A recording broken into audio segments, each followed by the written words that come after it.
What if I told you that your first $10,000 isn't about luck, a high salary, or being born rich? It's actually about changing just a few daily habits that most people never notice. Once you reach that first $10,000, saving the next $10,000 often becomes much easier. Here's how. Imagine your money as a small snowball rolling down a snowy hill. At first, it barely grows, but as it keeps moving, it becomes larger and larger. Saving money works exactly the same way. The biggest mistake people make is waiting for the perfect time to start saving. They think they'll save once they get a better job or a higher income, but the truth is, people who build wealth usually start before they're ready. The first step is simple. Pay yourself first.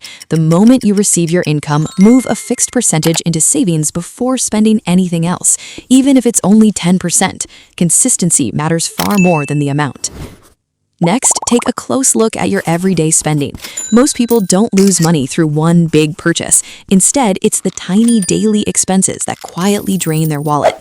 A coffee here, a snack there, another online subscription you forgot about. It all adds up over time. Now, here's a challenge. Before buying anything that's not essential, wait 24 hours. That short pause helps separate real needs from temporary wants.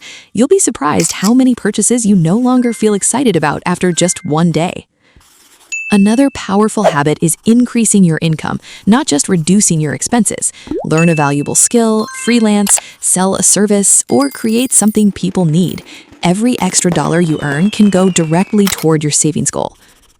As your savings grow, avoid the temptation to upgrade your lifestyle too quickly. Many people earn more but spend even more, keeping themselves trapped in the same financial cycle. Instead, let your savings grow faster than your spending. Tracking your progress is equally important. Watching your savings increase every month creates motivation.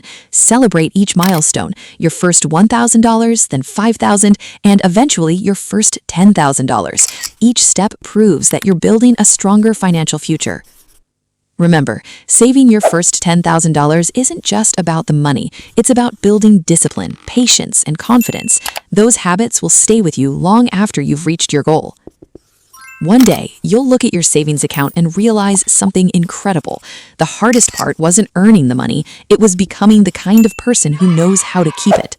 Start today, stay consistent, and your future self will thank you.